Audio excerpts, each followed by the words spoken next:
Hey, welcome to NECKROOTS podcast, episode 1. Super excited, Neck Nation.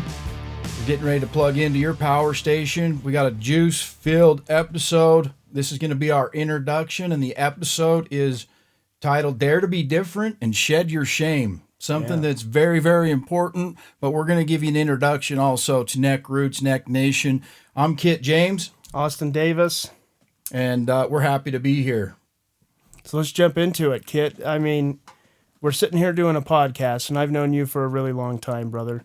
And, you know, you've had all kinds of different jobs over the years that I've known you, and it's kind of an outside looking in perspective, but a lot of it has been hands-on stuff, and I know we'll get into it a little bit, but your last thing was a concrete business. But the last thing that I thought you would be doing as a podcast, in fact, you know, when it comes to technology, if I was to call up the help desk and Kit James was on the other end of that phone, I'd be scared. I'd be like, man, we're not solving my problem today with Kit James on the other end of the phone. So tell me, brother, how did you get into doing a podcast? How did this all come about? Well, first of all, I wouldn't be answering the phone, so your problem would be somebody else's problem. You know what? You're absolutely right. Every business I've ever done, when it comes to the technology side or whatever, I just hire someone to do it or, you know, put it on someone else. If you were sending me an email, you'd say hi to whoever was on the other side. They'd call me and say, how do you want me to respond? And it's just, you know what? I pay attention to what you're good at.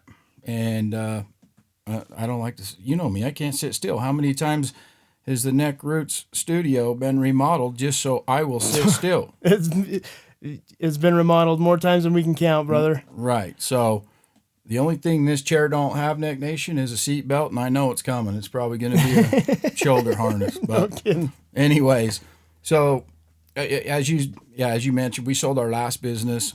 My two boys are getting ready to leave the house, leave the nest, leave the ranch, and there was a period of time when we didn't know what we were going to do, right? And so we looked at a bunch of different business opportunities, explored this and that.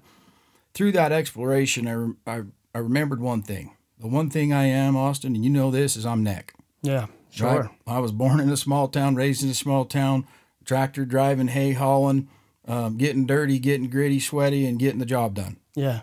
And so, I mean, that's kind of how I've been.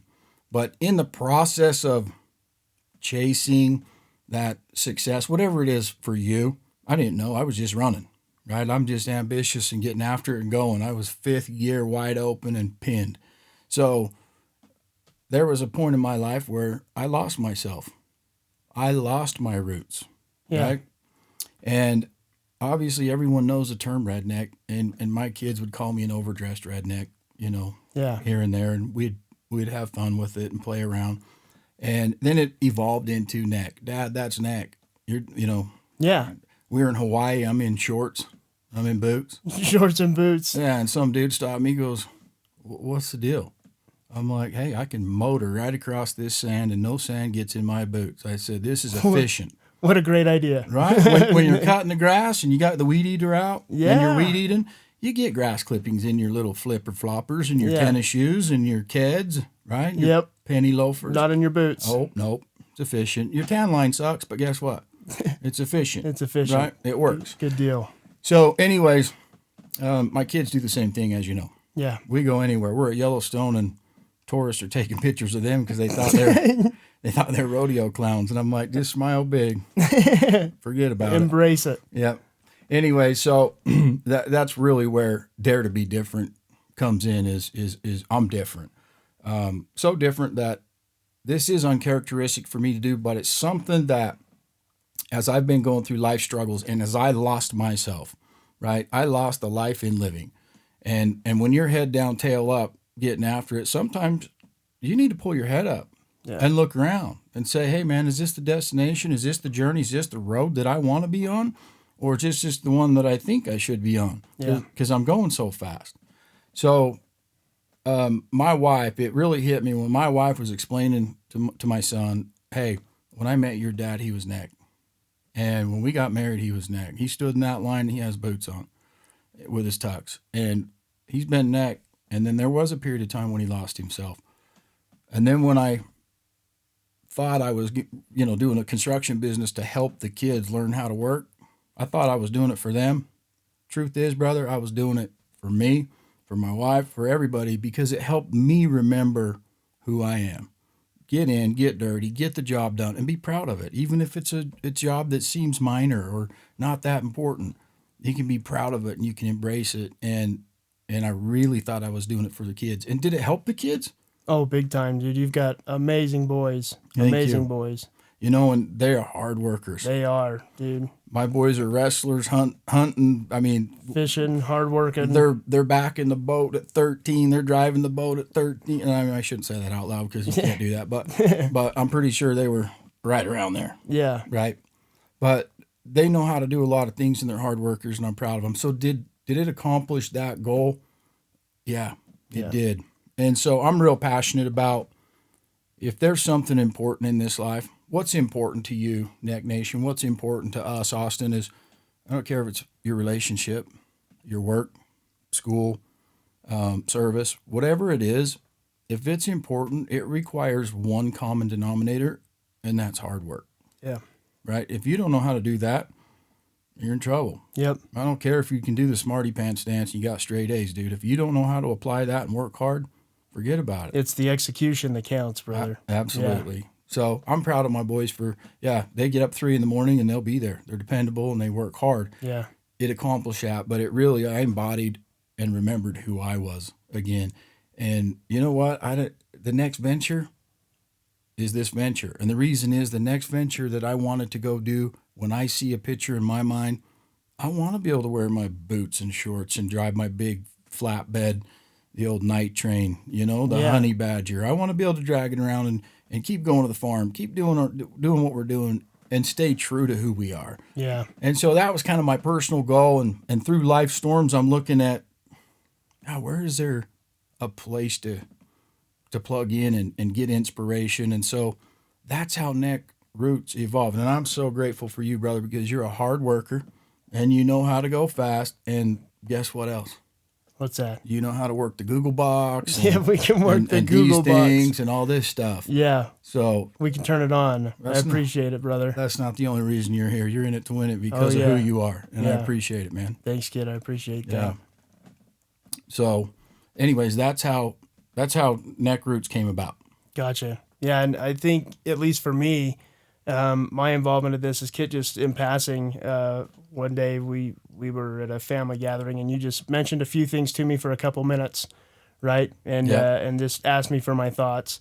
And I haven't been passionate about something for a really long time. So I went back home and I was racking my brain. I'm like, what am I going to share with Kit? How am I going to add value to this idea of where can guys go to get inspiration, to get some type of juice, to get a tune-up, right? To get taken care of for just a couple minutes a day for whatever it is. What value can I add to that? And it was just like a channel opened up, right? And I put together this whole presentation. I came back to your house a couple days later, and we did a little thing with our families, my family and your family.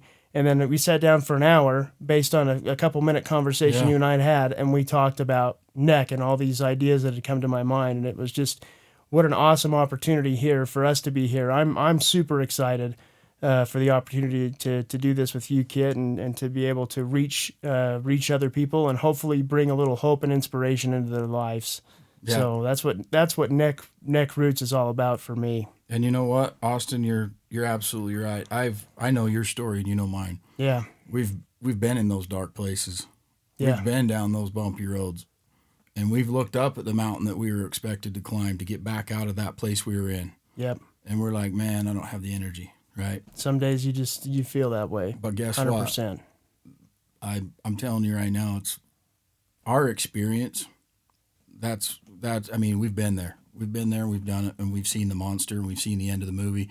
And is that important? It's not as important as our listeners, Neck Nation, because they've seen it too. Right? Yeah, we're all going through it too. Yeah, we're all going through it. And you touched on something a little earlier. We talked a little bit about neck, and I think we can do a little more to define neck, at least for me, right? Because I'll wear my boots and stuff. I haven't gone to the shorts level yet. You will. Yeah, I'll get there, brother. But, when I think about the word neck and what that means, we've got hard work, dedication, good values, good morals, being true to yourself, right? Yeah. Remembering your roots. also being good to yourself and being good to others around you, right? Yeah. Staying true to those things. And so if you associate with that in your life, you're neck, brother. And neck, really, it doesn't matter what color your collar is, blue, white don't collar, matter. it doesn't matter. Anybody can be neck if you identify with those kind of values. Well, you think about it, Austin, and that's a good explanation. Does it just mean that your hat backwards and you're pinning it everywhere you go with your shorts and cowboy boots on? No, it doesn't. It means you have a passion for life and you want to be a better you tomorrow than you are today. That's perfectly said. And and it don't matter if it's neck tie. Yeah. And everybody's got what? A neck. Everybody's got neck. Everybody got a neck. Connects the brain Yeah. to the body. And what we feed our brain is going to tell our body what to do. So this is the bridge that gaps the needs between here and here. Yeah, Right? So that's it's super, perfect. super important. But when you look back at the pioneers and our heritage and those guys that were out there working their guts out, man, they were dreamers. They were doers. They were dependable. They would give you the shirt off their back, and they were there to help. They were neighborly, faithful. I mean, they were grinders. Right? They were. And they were growlers, and there wasn't anything that they couldn't solve. And so, I mean, I think it's good. We embrace that. We sink our roots deep, and that's where neck comes from, and obviously neck roots, right? That's how it ties together. So I appreciate you bringing that up. Yeah. Let's talk a little bit about the Brotherhood and Neck Nation. You know, we got this Neck Nation sticker here, and we kind of want to create, you know, the whole idea behind the NECKROOTS podcast is reaching out to people and creating a community of individuals really, who can rely on each other. In my mind, you know, when we think about Neck Nation and we think about this community of men, you know, we're all going through it. There's certain stigmas that we have, right? Yeah. We don't ask for directions. We don't ask for help. Kit, you asking for help very often? Oh, bro, every day. Yeah, I don't think so, dude. No. Yeah, but we don't ask for help, and just like every guy knows this, if we're going through struggles or we're going through a hard time, we typically just go through that quietly. Yeah. And we deal with it on our own. And it's hard. Life is a tough. struggle, dude. Life is full of problems, it's full of trials, it's full of struggles. And so this whole idea behind Neck Nation is to create a community, a brotherhood of individuals that you know are just like you. They're going through it too, so that you're not alone. And it's, you know, what a great thing and an awesome thing to be a part of and try and help create this. Not just you and I, but all of us out there and our listeners. Man, look, you and I needed it. And when there's a need, we want to create that availability. This platform it is not something we're hoping. It's not something that we're trying. We're going to do it because the reality is there's so many places you can go for help depending on what background or whatever you have in life. But you look across the board, men, focus on the men, the pressures of life, right? The obligations, the demands, the father, there's so many obligations and different things the different hats that men have to wear. I'm not saying women don't have to wear them either. They do, right? And so I'm not counting anybody out. If you're a human being and you're raising kids and you're in this life and you're breathing this air and you're rocking and rolling down the road, you're feeling it. You're feeling the pressures. Oh yeah. Right? So the reality is, as men, is all we're saying is we just tend to suppress our feelings, suppress our emotions, and you could be bleeding out, right? And you say, "You okay?" "Yeah, I'm good, man." Yeah, it's true. I'm just gonna rub some dirt on it. Yeah, I've Right? got stories that fit that narrative perfectly. Bro, this is you up here racing motocross. You do the dirt bikes. Yeah. I mean, if you're not bumping, you're not racing. So you Yeah. felt the bumps, right? Oh yeah. Yeah, We're always fine. We're always just always fine, fine. even when we're not. And you know what? The reality is awesome. The message we're sending and this podcast and all our episode lineup is phenomenal. Yeah. I'm excited about it. But the message we're sending and explaining Neck Nation is, what if fine's not good enough? Yeah. Right? Let's not settle for fine. Let's plug into power, man. And let's find whatever inspiration we have to do to become growlers and make it through another day with inspiration, right? And find joy in that day. Yeah. That's really what it is. And the other day you were sharing some statistics with me, and I thought they were really interesting, and I think you should share them here today because it kind of sheds light on how important this is. That, you know, as men, we do have a lot of pride. We don't want to ask for help, but I think, you know, why don't you go ahead and share those statistics with us? Well, I think we're conditioned to do that. Yeah. I think truly men want to open up. Aaron Rodgers just the other day a few weeks ago, I think it was. He opened up and said there should be an open forum somewhere for men to be able to just get it out, get it off their chest. Yeah. So I'm hearing the cry for help out loud a little bit more, online a little bit more. So I feel good about that because you're right. We are conditioned to do that. But the statistics you were talking about were 49% of the population is men. Yeah. Right. Okay. So we're under the 50 mark, but Just we're a close. smidge. Yeah, we're close. But that's not the interesting statistic. The one that's interesting and alarming, and it rings a bell for me, is 80% of the suicides are men.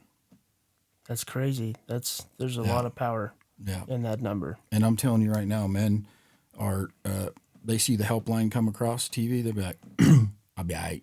Yeah, I'm I'll be fine. all right. I don't need to call that. I'll be all right. Yeah. I'm a growler. I'll be all right. Yeah. And there's something cool about being tough and not whining over spilt milk. But you know what, man? We need some help. We need some healing. We all need it. I don't care. Admit it or not. Out loud or in silence. We're here for you. Yeah, You definitely. know what I mean? And so is Neck Nation. Absolutely. And that's what we're doing. So we have stories, Austin. You and I have stories are powerful. We've been through the storms, how we got, just to be here and be alive after the evil Knievel stuff you've done and the storms you've lived through and me as well.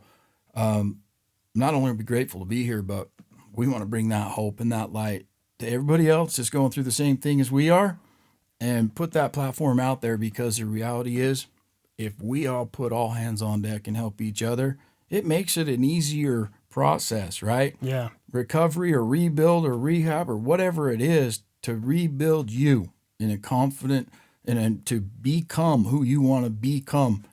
You got to go back to your values. You got to go back to your roots, and you start where you are. And if you feel like, Neck Nation, if you feel like you're so far gone and you're so far away from the power station, bro, we're going to get you an extension cord. Nobody's too far gone. No, not at all. If you're here and you can hear this, we're going to bring you some juice. We're going to bring you some power and some inspiration and some hope.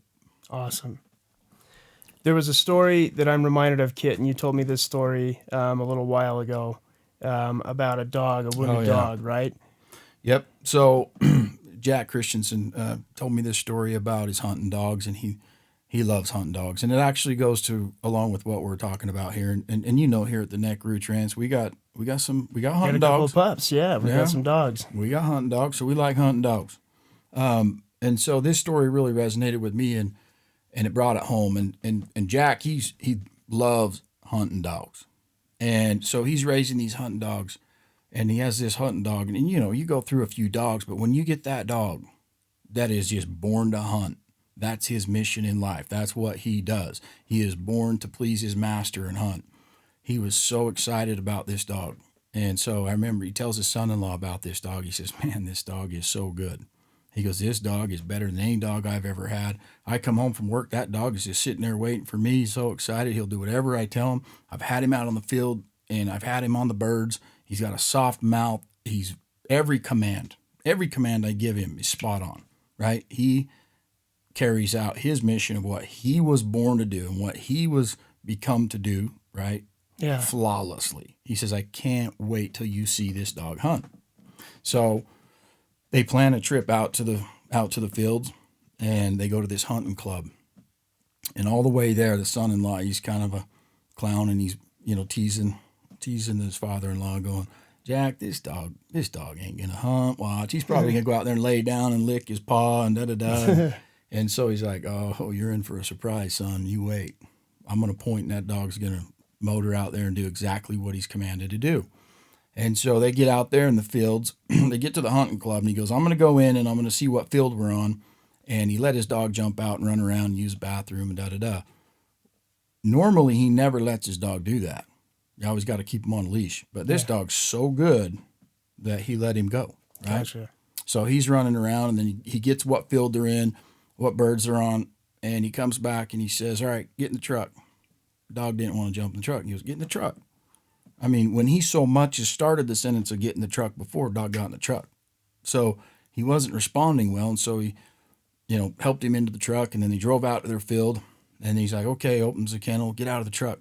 The dog didn't want to get out of the truck. And so he had to kind of coax him out of the truck. And the son-in-law's like, oh, here we go. Yeah, right? thought he had him. He's like, eating crow. Your hunting dog won't even get out of the truck. And Jack's going, what is going on, dude?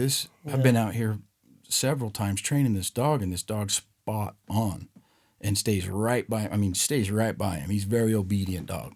So they get out to the field, and they're at the edge of the field, and he's giving the dog commands, and the dog's not responding at all. And he goes, you know what, guys? I don't know what's going on. This has never happened before. Why don't you guys go back to the clubhouse, give me a minute to work with the dog. Maybe it's because there's a crowd here. Maybe it's this, maybe it's that. Sure. He was embarrassed. Oh, I could imagine. And so he gets mad at his dog, and they're walking along the fence line, and there's a bird that someone shot that maybe they forgot to pick up. So he gave him the command to go down and get the bird. And he had to be very stern and give him another, a couple. He had to say it a couple times. Dog didn't want to go. Dog's like, not today, buddy. So finally, he makes him go get it, and that dog brings that bird up and just drops it by his feet and collapses, like lays down. He goes, oh, that's it. We're going home, right? So grabs a bird, goes back to the truck, tells him to get in the truck, won't get in the truck, won't jump in the truck. Man. And that dog used to be like Michael Jordan. He'd jump from the foul line to get in the truck. I mean, the dog was in it to win it, right? Yeah. So he picks him up and kind of, roughly puts him in his kennel, and goes and gets his brother-in-law and his friends, and they drive home. They heckle him for 45 minutes on the way home. Oh, I'm sure. Right? I'm sure it was a hard ride. Oh, home, dude, man. he took a bath. Oh, right? yeah. So they're poking him hard, and he gets home, and he does what he always does when he gets home, and that is he brushes his dog down, checks for ticks or burrs or whatever, right? So he's rubbing his hands on his dog, and he feels something wet as he gets under the belly, and it is blood. And man. And this dog's bleeding, and there's a 6-inch gash, and it was deep, and long and deep. It was bad. This dog's bleeding profusely. And so just imagine how Jack felt, right? Here's this dog that used to do, so obedient, did everything he was supposed to do, right? And he's not following any of his commands. He doesn't know what's wrong, so he's getting mad. His first reaction, he's getting mad, and he's embarrassed. Those are his first two emotions, and he's angry. Yeah. And humiliated. So he takes him to the vet, and the vet checks him out, and Jack's like, is he going to be okay? He's going to be okay. He goes, this wound is so deep that we can't stitch it up. And he said, why not? He said, this wound's so deep that if we stitch it up from the outside, it'll never heal properly. And this dog will always have issues, and it'll always be vulnerable to be cut open there. It'll be a weak spot. So this dog needs to heal from the inside out. Wow. And he goes, what do I do? How do I care for my dog? Yeah. And so he told him how to care for his dog. He takes him back home, and that dog just had to he was on... Take it easy for a long time, He was on bed rest. The interesting thing about this story, Austin, is we look at the world when people aren't doing what we want them to do, or people are performing badly or bullying. According to our expectations. Yeah, according to the world's expectations, they're not a bad person. Yeah. They're not behaving badly because they want to, right? They're wounded. Yeah. And that's the truth. And the interesting thing about this story is we need to heal from the inside out. Yeah. Right? We take the pressures, we take the popular media's direction and whatever's trending and whatever's hip or whatever's cool, da-da-da-da-da. And that's from the outside in. Yeah. But when we truly get real with ourselves, when we remember our roots, we have to heal from the inside out. So this is the thing. If you got kids, coworkers, people around you, and they're acting out, instead of pointing it out or bullying them or making fun of them, guess what? They're wounded, man. Yeah. They need to plug into the power station. They need help. They need healing. And so when we talk about this, Austin, it's such a big deal, and it hits home for me because there's so many pressures and so much noise in this world, right? Yeah. And they're telling us, and just look around, they're telling us what direction we should be going. And it seems like we don't even respond. We're just going. Yeah. I mean, I was on the freeway the other day in my truck. I'm looking around, and all these dudes are riding shotgun in their own trucks, and they don't even know where they're going. They're just going wherever the world's trying to tell them to go. Yeah. Right? Yeah, it does make a lot of sense. I'll decide. Yeah. Right? We need to decide. So we need to take our power back. Remember our roots, and it doesn't matter who drives. No, it doesn't. But Yeah. it does matter who drives you. Yeah. Right? Absolutely. And I'm reminded, as we talk about this healing from the inside out, right? And I think all of us have been there at one time or another, or maybe we're there right now, right?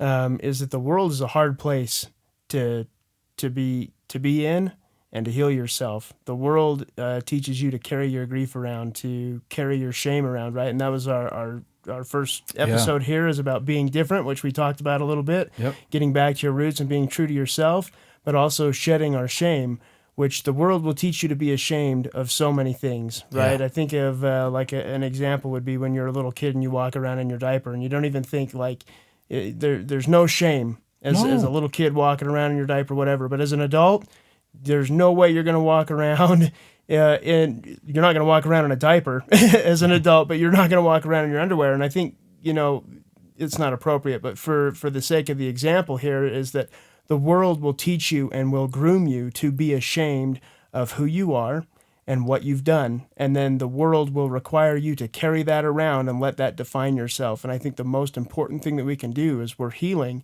from the inside out.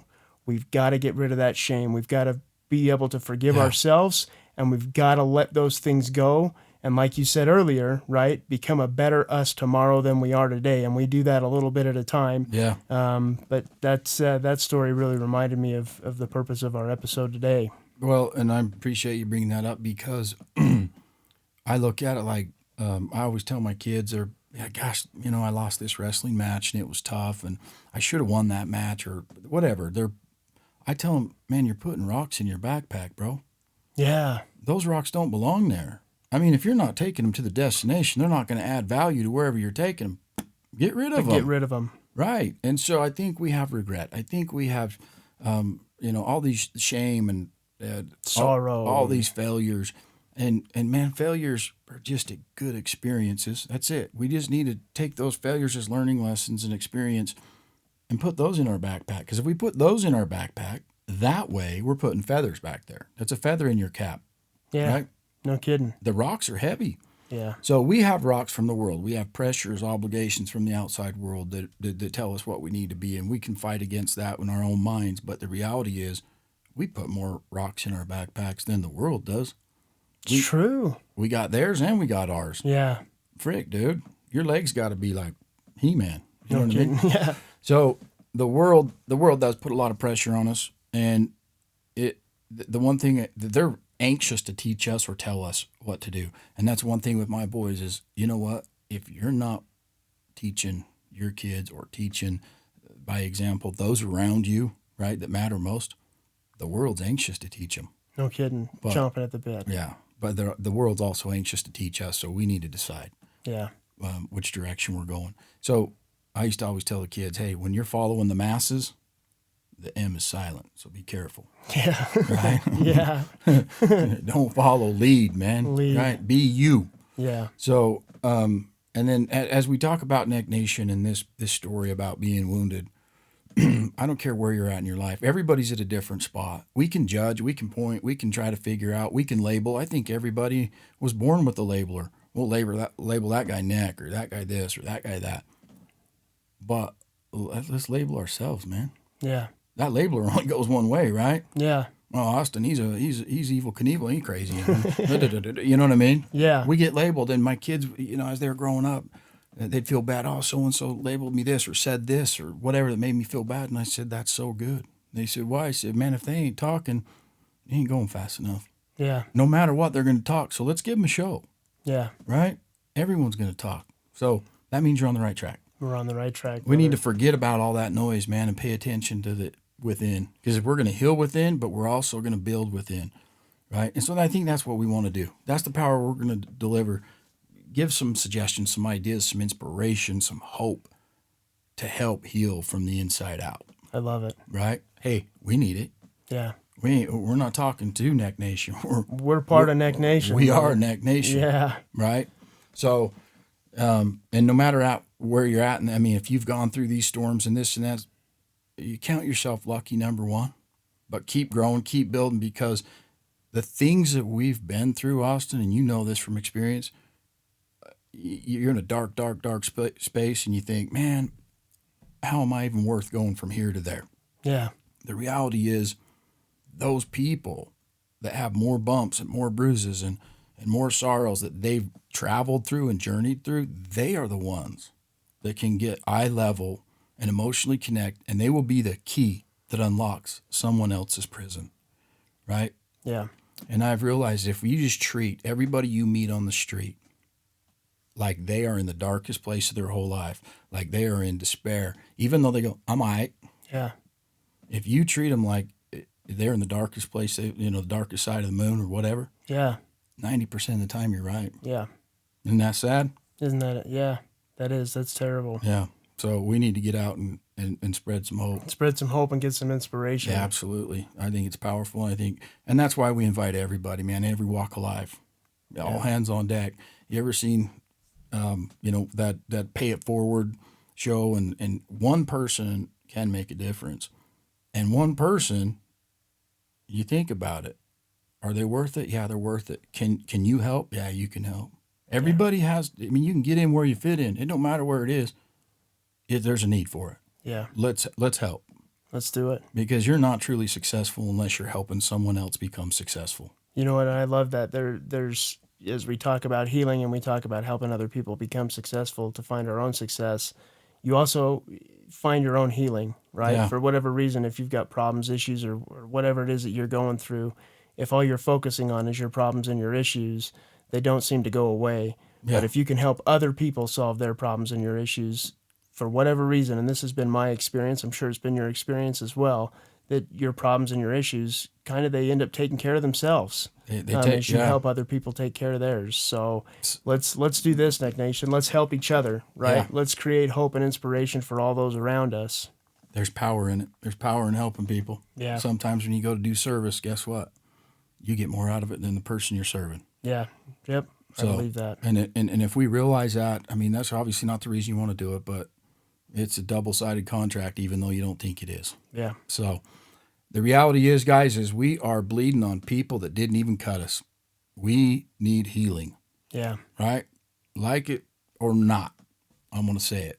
We need a nut up, and we need healing. I do too. Yeah, right? Me too. So all of us. I'm not immune to it. So Austin, in interest of time, I think we've done a good job explaining Neck Roots. Yeah.